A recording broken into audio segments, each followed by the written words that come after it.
Good morning, everybody. Welcome to Starbucks with Jim and DiNardo.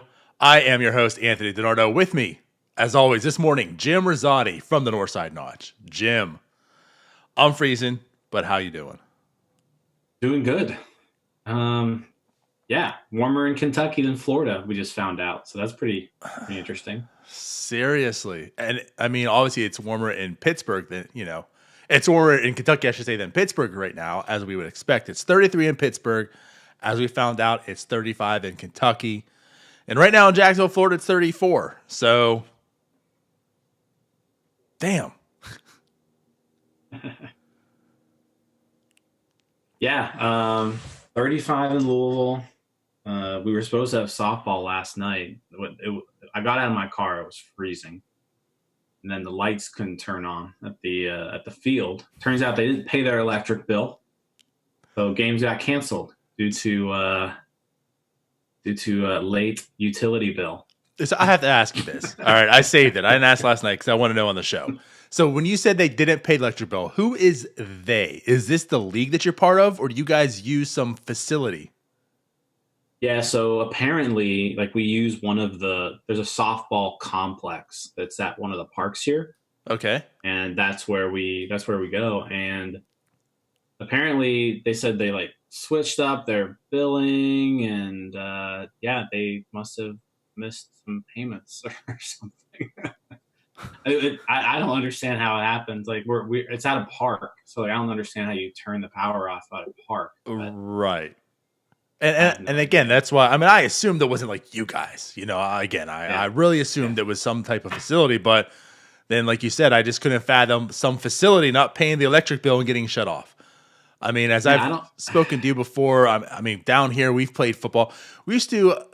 A lot of us would work till like 11 or midnight shifts at this one place, and a lot of us would get off and would go play football at this one park, like you mentioned. At Mhm. midnight the lights would be on.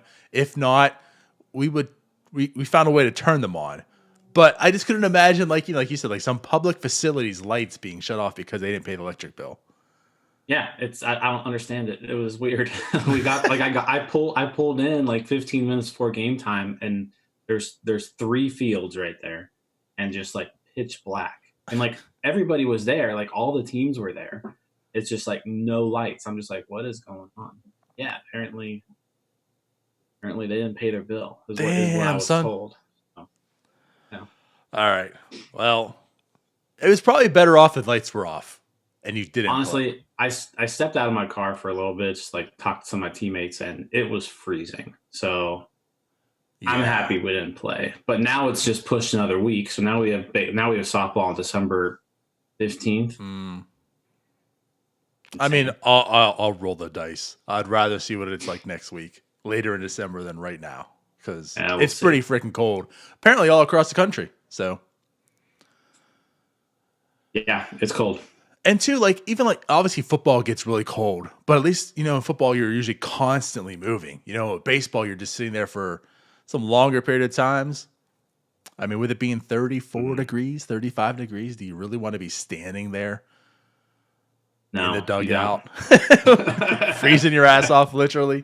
Yeah, Yeah, no, you yeah. don't. Good for the facility losing its lights. Yeah. All right. Well,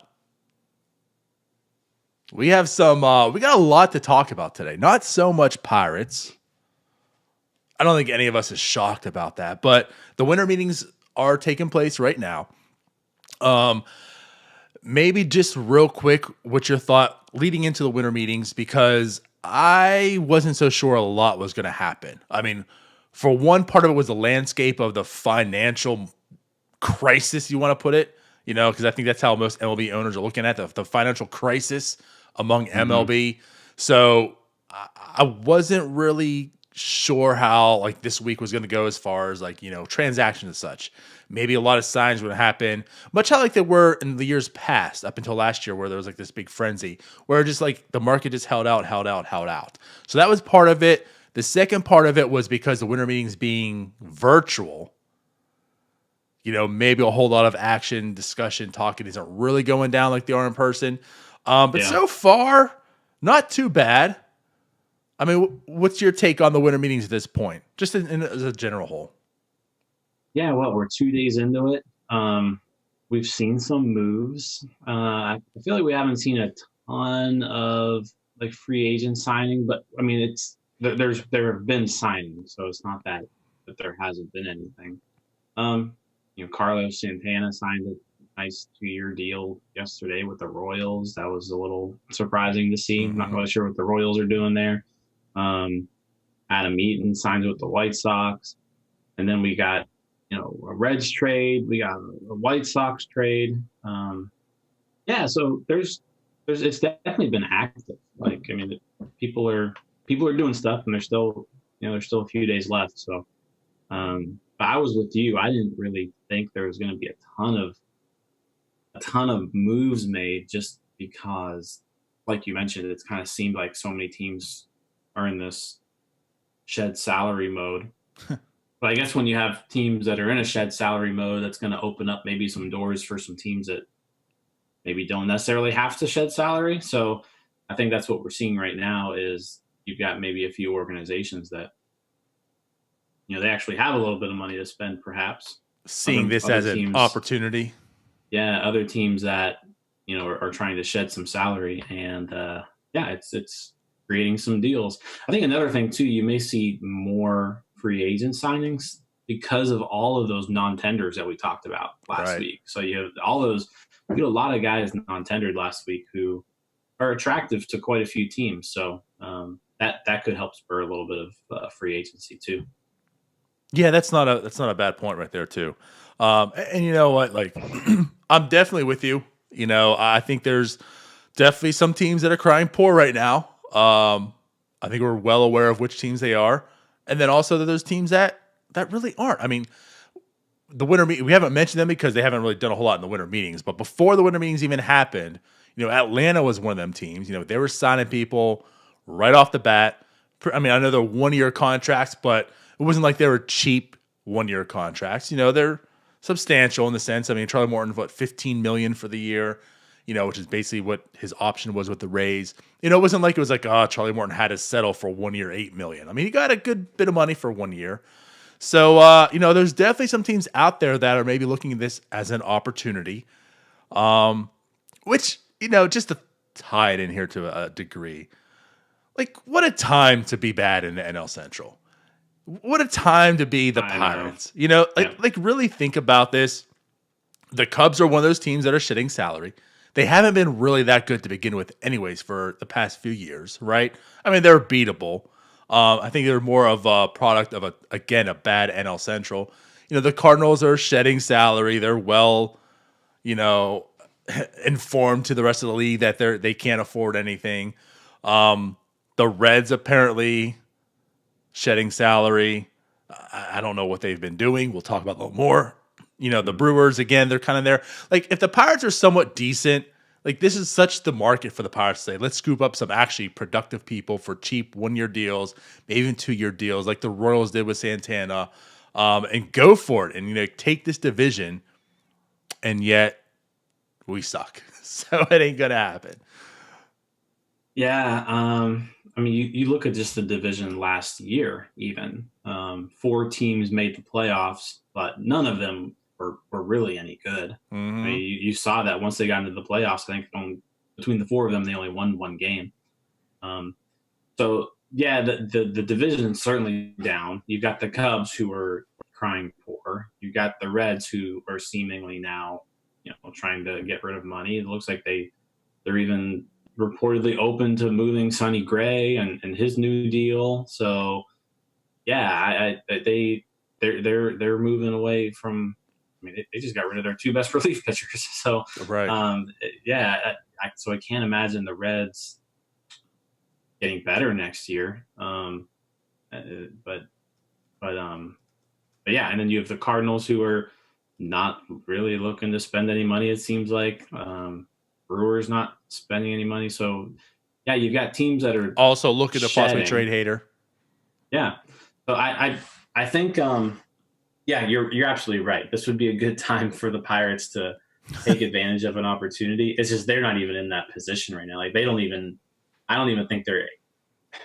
I don't think there's a way they could actually field a competitive team next year. No. And you I can't mean, even, so I mean, I assume at this point in time, things obviously can change, but you can't even give them well, it's a 60 game, anything can happen as last year, where, things can that get too. Yeah. weird. It's probably going to be 162 games. Therefore, no, you're not even going to try to pretend that something weird can happen and go in for it. Right.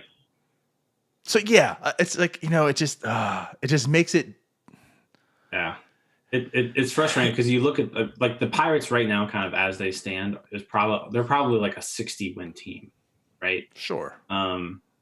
And in order to be competitive, you've got to add 25 wins to that, and That's like just to get competitive. That's yeah, just so to enter the conversation. that's a lot of wins Right. that I'm not even sure is even out there. Like I Like don't you even could like clone Trevor Bauer, and that's your 5-man rotation, right and you're now. almost Yeah, there. yeah, you're probably there. If that happens and you get like 5 Trevor Bowers, then you're probably there.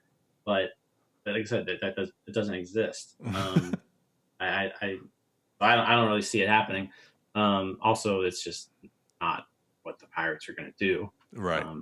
But yeah, it's definitely a rough time to be bad. It kind of reminds me of those Pirates teams back in 2009, 2010. Those teams also were really bad, Mm. but there was one team that was just a little bit worse. So it's like it was just they got unlucky. They got unlucky now that they're bad when they could be they could be getting by just by being fine. They were unlucky back then by being bad when there was one other team that was just even worse. Um, Referring to the Nationals there. So yeah, it's I think there's really nothing they can do at this point to get to where they were. Maybe had they kept Marte, and they picked up his option, and Yeah. you could then kind of think about it. But No, not really. I but mean, let's be honest. I know where you're going with this, but yeah, no, I not really. mean, It really, again, like that's yeah, what I was going to say. Like the dagger is just really in the heart because it does go back to this unfortunate trade where it's like, had the Chris Archer move never taken place, now you can say, okay, well, there's still potentially Marte. If not, you're making that trade. And you're probably not going after prospects. Maybe you're going after like a younger, kind of like the Cole type. You're trying to fill out the roster for needs. But hey, at that point, you have Austin Meadows still. Now you still got Tyler Glass now. Hey, albeit you might have Boz still as, prospect capital for, a trade to do something. So like now right. you're talking of maybe we should go after some of these guys and, because maybe now you're sitting, like you said, like the 20 some wins that need to be competitive. Now get some signings, get you over the top. So yeah, it's that trade's still coming back to really sting. I think that trade's gonna stink for a while, to be Well, honest. yeah, obviously that's true. Yeah, that was. I mean, But it was an organizational. It was a organization ruining trade. Like that trade, I feel like just it we really crippled the entire organization. we need to trademark Like, that. This is the organizational crippling trade. yep. Yeah. Yeah. I'm going to bring that trade up a little bit later too as well. But with that said, let's transition like right into the Reds as you're talking about. They did make the trade. They trade Raziel Iglesias for Noe Ramirez. Yeah, like you mentioned, clearly a salary dump. Iglesias, a very good productive closer. Very good productive closer. $9 million. Even like at the 9 million, I mean, that's not like it's egregiously expensive, for that type of productivity. But they go and trade him to the Angels for essentially nothing. I mean, Ramirez return is it's not as if it's like let's get a little bit less productive, but still a piece in our bullpen. I mean, he's not that good. He's not that good. Like pure salary Yeah, dump. he's your normal run of the mill right-handed relief pitcher in Major League Baseball. Like I think he's fine. Like he'll get the job done. But yeah, he's not like a shutdown guy like Iglesias was. So yeah, pure salary dump. I think this was Iglesias's last year too before free agency. So I think it was just really the Reds saying, "Hey, is this worth paying him $9 million or $8 million? I think he was owed $8 million. Was it 8? Oh, 9.125 was Iglesias' deal coming next year. So I guess they just they've made up their mind this offseason that they're not going to spend money on relief pitchers because this goes in. This is just a week after non-tendering Archie Bradley. Right. So who they traded for? They gave up prospect capital to get him, and then they dumped him because of apparently he wasn't worth the contract. And Bradley probably would have made. And Bradley probably would have been in that same boat, like around that $9 million range. So that between the two of those, they cut almost $20 million in salary just out of their bullpen. Mm-hmm. But at the same time, then they cut off. I mean, those are their two best relievers. They just got rid of. Right. So and again, so this is also a team where they're not that good. They're kind of like half in, half out.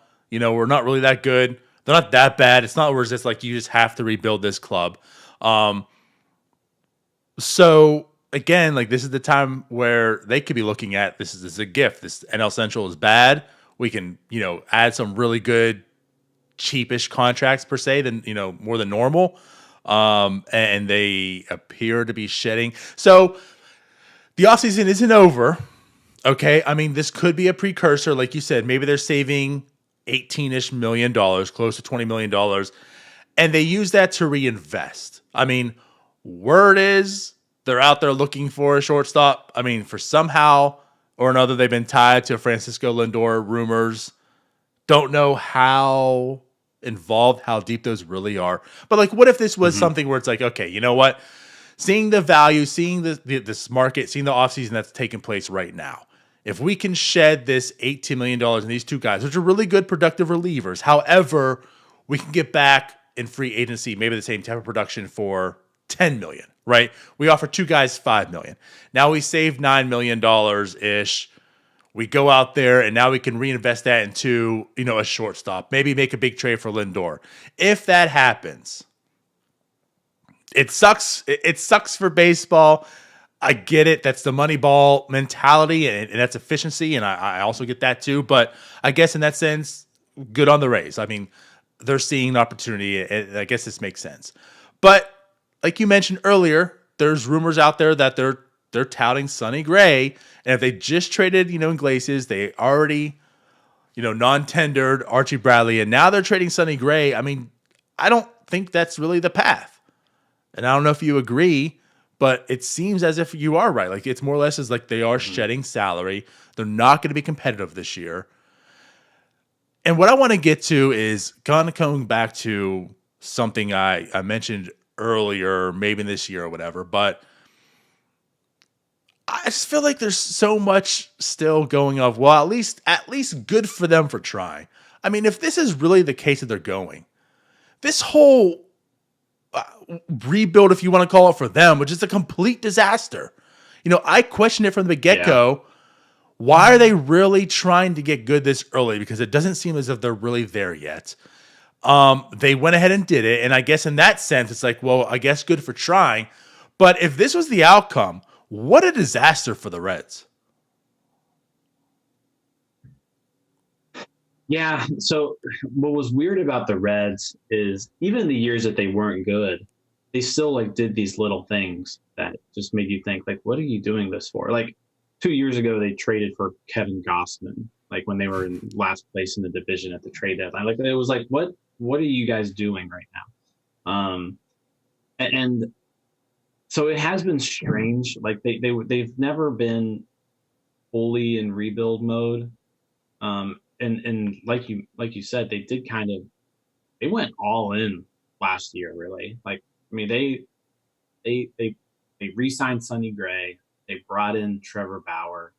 Um, they brought in Castellanos, Castellanos, right? So they, Shogo Akiyama was a big signing out of Japan. But like you've got these guys that they're bringing in and they're Mustakis. spending money on. Yeah, Mustakis too. Yeah, I kind of forgot about him. So they went for it last year, and they made the playoffs, but so did half the Everyone. league. And then they didn't win a game. And now Trevor Bauer most likely not coming back. Assume that, and now they're dropping salary. So yeah, it's weird. I'm not really looking at what they're doing as kind of like a rebuild here. Like I feel like if they were to trade Sonny Gray, Mm-hmm. Sonny Gray's contract is so friendly right now that like they could really get something in return for Sonny Gray. And and they could get like an impact major league talent, I think, even for Sonny Gray, depending on the team. If there's somebody who maybe just really needs pitching, they would give up, young position player for Gray. So, I mean, he's due $10 million this year, $10 million a year after, and then he's got a $12 million option after that. So, very affordable numbers there for Gray. That maybe it makes sense to just hear what somebody's going to. I mean, somebody's going to give you something really nice for it, and you got to think about it, because their starting rotation is their strength. So I mean, if they move Sonny Gray, they would probably still have. They might still have the best rotation in the NL Central. So. Yeah, maybe, but it would be close. It would be up there. Yeah. I mean, I like yeah. Castillo, but I don't know. Like it was nice because it was Gray, it was Bauer, it was Castillo. But like you mentioned, Bauer's gone. If Gray loses, I mean, we could get a decent pitcher in return coming back. It almost. I mean, think about like we'll get to also here a little bit too. The Dane Dunning return. For the Rangers with Lance Lynn. I mean, if you got like a Dane Dunning back for Sonny Gray, that's not a total loss. I mean, that would just be one piece, I would imagine. But yeah, right. I mean, that's a guy you can slot in at least, and I see where you're going. So it's not like a total loss, but yeah, it's definitely a hit to that rotation. Yeah, I feel like they're kind of trying to do this, like maybe a reload. Maybe try to bring in some pieces that won't necessarily, they're not necessarily, what they had last year, but they're significantly cheaper. They still have everybody on offense is still there. So like they really didn't change offensively. So yeah, well, it'll be interesting to see what they do. I have a feeling that they're not like completely done yet. Like I could see the Reds going out there and adding something. And I have a feeling this could just be shedding salary to do something with it. So yeah, we'll see what happens. I feel like just their behaviors the last few seasons, of kind of being all in, and going for it. I don't think they're ready to give that up. I kind of have a feeling that as long as Votto is still there, they're gonna try to go for it. Yeah, and I think that really is the whole. I mean, that's the heartbeat of the Reds. It's that Votto contract, which, unfortunately, as you're seeing it, it's really hurting them because I think they can't. Well, first off, they can't trade him because he has a no trade contract and he doesn't want to be traded, which still boggles my mind because it's freaking Cincinnati. I mean, it's not like he's living in LA. It's not like he's living in South Beach, Florida. He's living in Cincinnati. And the Reds weren't good. Like, here's your opportunity to go play for a contender. And he's like, nope, I want to stay here. So it really hurts the Reds. And I think that's really why they've gone this route. And I get it because you know what? You have this contract. He's here. You might as well try to do something while he's here, while he's still productive. Because, why wait to do a full rebuild? Then you still have the contract and he's bad. So I do think, a lot of the Reds' mentality will be tied to this contract. If he's still productive, you got to at least try and attempt. It just sucks because this is what you're getting. You're getting, when you're like half in, half out, that's the type of team you're getting. So Yeah, I'm still in wait and see mode with the Reds. I'm kind of with you too. Like I feel there's probably more coming. It just kind of sucks to see where they're at right now and what they're doing among a lot of MLB teams. One team that's not going the Reds route though, Jim, is the Chicago White Sox. Up and coming team. They've gone through the rebuild. They made kind of like the Padres last year. You know, they made a bit of a splash. They're young, they're fun, they're good. But they seem to be trying to turn the corner and make sure, like, to solidify this year, they go out and trade for Lance Lynn, who's probably arguably even not in trade market. Like, take out Bauer, he's probably the best pitching available, right? Some sense. So they get that guy, Lance Lynn, only 1 year, but $8 million. So like Sonny Gray, very affordable. Um, they give up Dane Dunning though. He was their number 3-ish prospect, I think. Depending where you go, he's like around 50 to late, 100, or not late hundreds, 50 to like around the 80, 90-ish mark as far as prospect goes. What's your take on the trade as a whole? Um, I actually kind of like it from the White Sox standpoint. I don't really think they gave up too much. Like Lance Lynn, I think it's weird. So I think Pirates fans in general, we have this thought process in this. We've seen Lance Lynn so much from his time with the Cardinals that, and we remember him being like very underwhelming, right? Sure. Like which really, if you look at his time with the Cardinals, he was fine, but it really was once he left, then he kind of turned it on. Like his last 2 years with the Rangers have been just remarkable. And he, like I said, he was always a good pitcher with the Cardinals, but it was something. I'll have to look at the game by the game log, but I feel like the Pirates lit up Lance Lynn, like for whatever reason. These were obviously the good times, Jim. Yeah, I mean, this was like 2013, 2014, but I feel Sure. like Lance Lynn was someone who the Pirates just like mashed against. Um, and so I think just like in our little Pirates bubble, we don't think of Lance Lynn as being that good of a pitcher, when in all Hmm. actuality, he really is pretty good. I mean, his whole career, he's got a 3.57 earned run average. Last year, 3.32. Year before, 3.67. He's he's gotten Cy Young votes the last 2 seasons. So like he is a good pitcher. Um, and yeah, Dave Dunning is some talent coming the other way.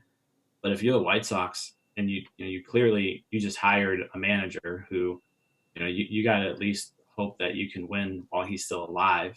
Um, so you've got to go for it. Quickly, right? That's funny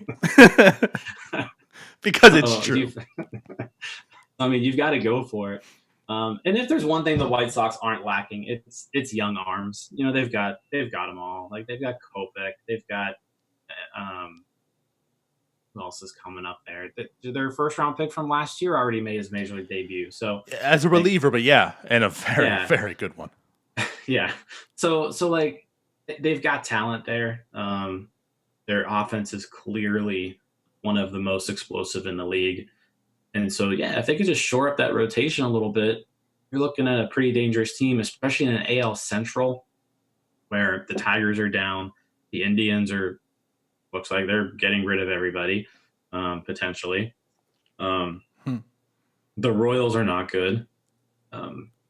So it's basically like you and the Twins, and last year, like I said, it was a surprise season from the White Sox last year, and I think they're just looking to kind of build on that. Like they're kind of in a different situation than the Reds, where I feel like the Reds tried like rebuilding too quickly, and then the White Sox, their rebuild actually kind of jump started last year. And so like they're like, okay, it's now, like now's our time. Right. And so when now is your time, you've got to do some things, and this is apparently one of those things. But Dave Dunning is a good pitcher, so I mean Texas is getting a good return for Lynn. They're gonna have him for 6 years. So that's obviously a good deal for them. Yeah, I think and I this think was this like, Chris. oh my bad, go This was ahead. Chris Young's first big move, really, too, as Rangers general manager. Yeah, how about that? You get Yeah, that's hired, crazy. walk in the job, and the first thing you do is get rid of your best pitcher. Yeah, yeah, But good return. And I think, yeah, like yeah. to mention, like you said about the White Sox, they're the one that are capitalizing on this market. Like that's the perfect team. Like their rebuild, pretty much like you mentioned, ended last year. You know that they found the light. They're good now. So you have a very good market, and it's not like it's a poor club. You know, like they can afford people, but what better than to have also a poor market right now? All these available people out there, people trying to shed salary. So like good on the White Sox, and they see something like you mentioned. First off, the Central everywhere, NL, AL, whatever you want to call it, it's just terrible. So the White Sox identify that. Obviously, they're better than the other teams, but even the top dogs that have been in that division, the Indians and Twins, like you mentioned, clearly the Indians falling off some more. They are trading Lindor this year. It's like there's no question asked. And I think even the Twins, they're they're not like it's the Twins a top dog anymore. I think Mhm. they seem, I don't want to say beatable in the sense of baseball. I mean, that's you're not going to say beatable. It's not like you're talking about the Pittsburgh Steelers or anything, Jim. But there's definitely some holes there. You can see you can overtake them, and I think they're smelling blood in the water. They're doing that, and they go and they get Lance Lynn, even though it's 1 year, right? And the White Sox don't have a 1 year window. They're clearly going to be good for some time. I think they're saying, let's do it this year. Let's get Lance Lynn. Like we can overtake this division right now. Let's do it. Why wait? And so I like the move. I like the aggressiveness on the White Sox for doing it. What I'm going to say is I see a lot, I hear a lot, and it's not so much from White Sox fans, which is good, but it's like, ooh, like the White Sox, they gave a lot. Dane Dunning's a really good pitcher, which by the way, things coming full circle. They traded Adam Eaton, who they did sign last year, and got Dane Dunning, but they also got Lucas Giolito and Reynaldo Lopez, so pretty solid deal for them. But now using that piece that they traded for and getting, Lance Lynn. So Dane Dunning, like, I know a lot of people are saying, essentially he could put up the same stuff Lance Lynn does. Because to a degree, like you mentioned, Lance Lynn, he's been a fine pitcher for most of his career. And then he really has turned it on with Texas, which also is kind of weird because, like, Texas is a hard park to pitch in, so it's like, that's where you came out and succeeded. But he did it. And yeah, like last year, he had almost like a 7-WAR pitcher. This year, he ends up, almost being a 2-WAR pitcher in Lance Lynn. So it's definitely there. I like it for them. But like for 1 year of him to give up a Dane Dunning, as you mentioned, 6 years of control, it's a pretty fine pitcher. And it's like if you're looking at the White Sox, like you're not looking to just win today, you're looking to also win within those next 6 years. So I guess there's reasons why there's some concern there in that sense. Like think about this as the Pirates. Like if the Pirates did this trade, which I don't think the Pirates would ever do this, and that could be part of the problem with the Pirates. But like you're looking at 6 years of control for a small market team in that sense. Do you go out there and give up a Dane Dunning for a Lance Lynn? I get that. So I don't know, like what's your thought? Like was Dane Dunning maybe a little too steep though for a Lance Lynn with this type of a team? I don't know. I mean, because listen, if you're looking to win now, I think it's pretty even. And let's also Dane Dunning also has had his issues, right? So he missed all of last year. He's not the youngest prospect there is, right? I mean, he'll be 26 next year. So Yep. it's not like we're trading away a 23-year-old top prospect here. Um, he was a top 10 prospect for the White Sox, but he wasn't their top prospect. Yeah, I said again, I go back to I feel like the White Sox are not the same as the Pirates. So, a team like the Pirates, yeah, they probably can't What? afford to do this deal. What are you talking about? The, Pi- the Pirates can't do this deal. Small market team, they just can't do it. Whereas the White Sox, they're in Chicago. I know they're not the Cubs, but they're still in Chicago. They just have more resources than the Pirates do, and they can afford to do this. The other thing too, I mean, you could argue Dave Dunning. I mean, if you look at Kopech as their top pitcher there, Dunning's maybe competing there for that second best pitcher, but maybe even he's their third prospect. So it's not like they gave up their top pitching prospect. They've still got arms waiting to come up. I don't have any problem with this. Like, I think this is just like truly a win-win deal on both sides. The White Sox got what they needed. They shored up their rotation with somebody who's established and who they have confidence in is going to give them quality starts every time out. Where with Dunning, you just don't know that yet because he's more of an unknown. Whereas the Rangers got rid of a pitcher who was about to be a free agent and got controllable talent in return. So I feel like it's a good trade for both sides. I think both fan bases should be happy about the trade. Yeah, I fully agree. I really do. And there's something I want to say to that. Because I don't even necessarily think this would be a bad trade for a small market team. And I think what makes this good is the sense that, I mean, it's a win for Texas. Like, they're clearly going to trade Lance Lynn. There's no reason to keep him. And they get a guy like Dane Dunning who can slot in right now, and he's there for, like you said, 6 years. Good win on them. But there is a little bit of concern for Dane Dunning. Like you mentioned, like, he is going to be 26 years old. It's not like you're trading for a top 22-year-old prospect. You know, he's probably not going to be like extension worthy because 6 years from now he'll be 32. Like, are you really? He's like that guy, like the Will Craig we joked about, right? Like, he's not like he's super young where you need to worry about, you know, signing him to any long-term deals because like his RB years will play out through his prime in that sense. Not that Texas can't afford an extension, but anyways. So it's a good trade on them because they get a really good player in return. No questions asked. But like for the White Sox, even though it could be so, this is the time of the year where, you know, the armchair GMs come out and such, and everyone wants to look at surplus value and trade lineup. And like, this is where the analytical part of that, like, oh, this trade could never happen because, you know, the White Sox are giving up too much. I think that hurts a lot because I do believe on paper, right, the White Sox lost the trade. You know, we can say they lost the trade.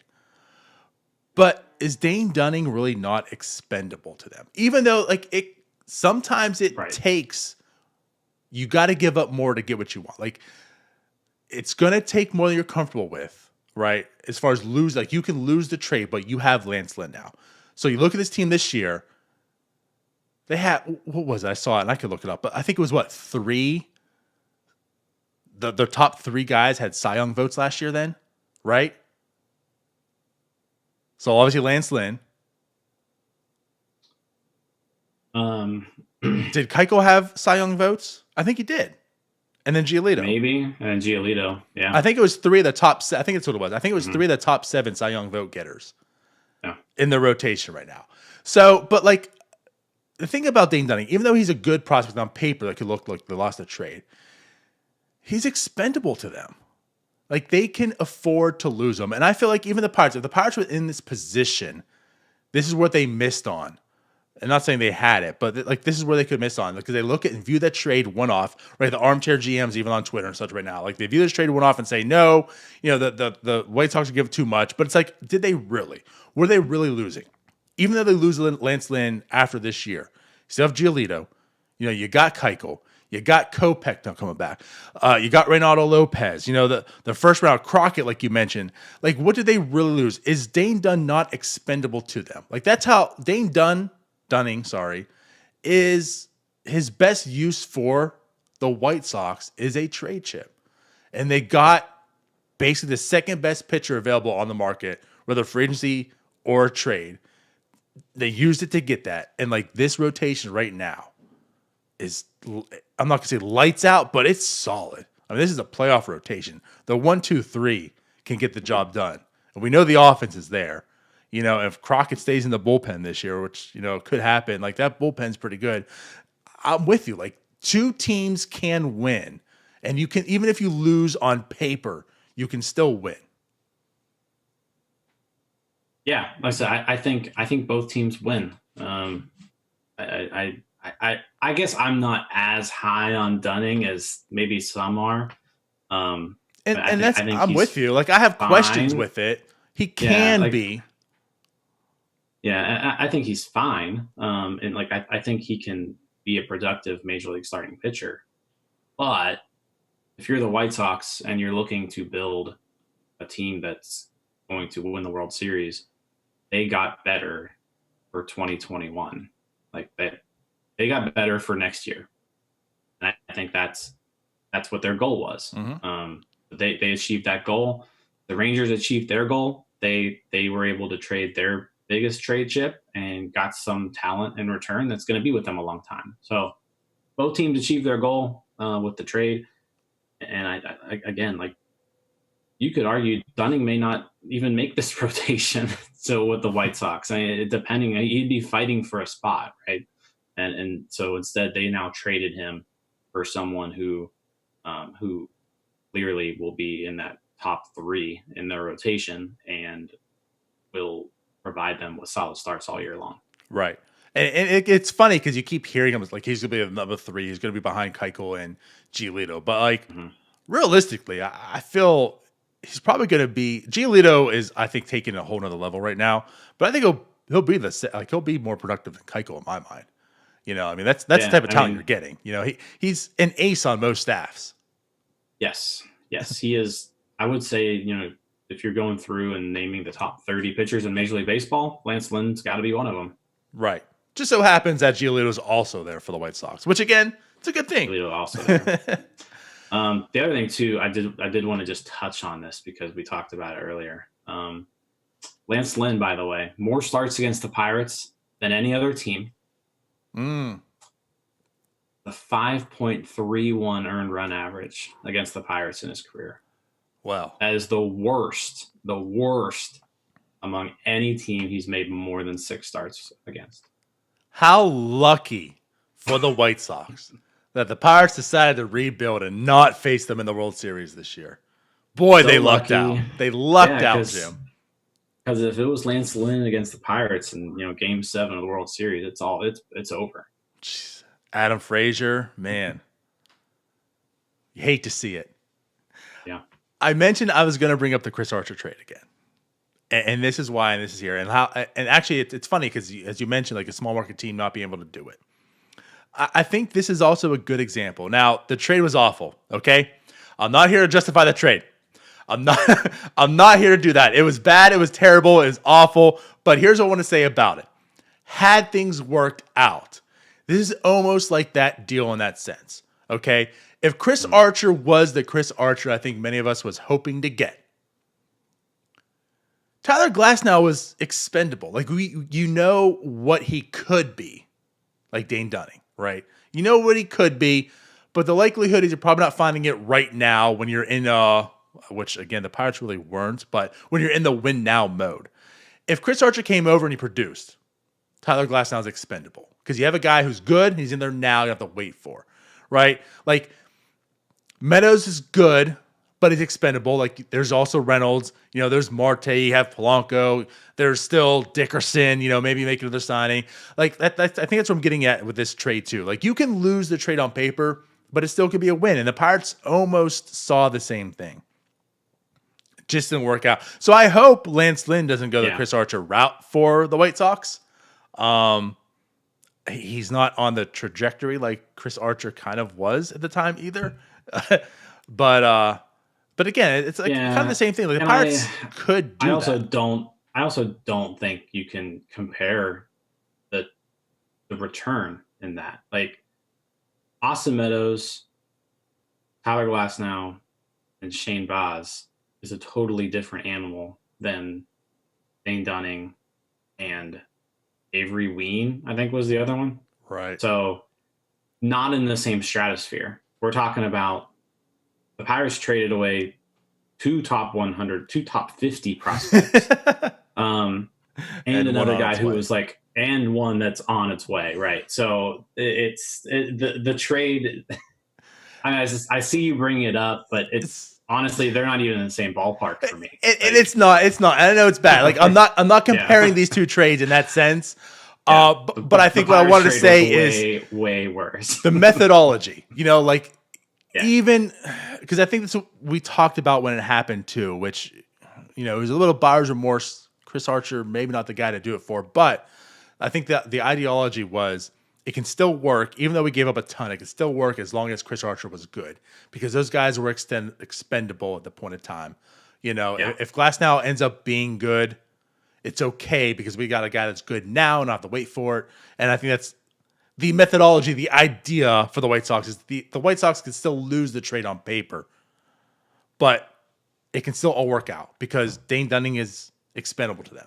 They're going to be good for this year. They're going to be really good for this year. And in the future, they don't really need Dane Dunning because they have the pieces around to still be productive. So that's all. I just wanted to bring up that trade a couple times more. I mean, we're not going I to have get too many more depressed. times to talk about it. I just get Right. depressed every time that trade's brought up. Like, Jesus, Well, how do you realize we traded Andrew McCutchen and Austin Meadows in the same year? no, we didn't. Did we? Yeah, we did. I thought Meadows was the next year. No, both were 2018. McCutchen was the 2018 but off season, but it was like the same calendar year. Right.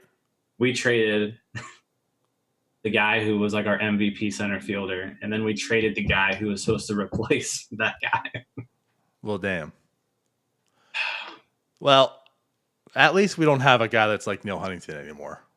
We basically traded Pause. 15. We traded like 15 years worth of of all-star caliber center field play Right. for Chris Archer. Oh, and then we also gave up Tyler Glasnow with Shane Baz. Yeah. I know. And again, like had that trade not happen, what we would be talking about right now could be well different. But it is what it is. We're off to a new path, off to a new rebuild. I guess just to kind of cap this, end this, I don't hear of any rumors with the Pirates. Maybe we can tie Joe Musgrove into this a little bit. So obviously, Lance Lynn gets back at Dane Dunning. Is there some again like with what we just talked about with the trade in itself? I mean, does this help the Pirates a bit with Musgrove?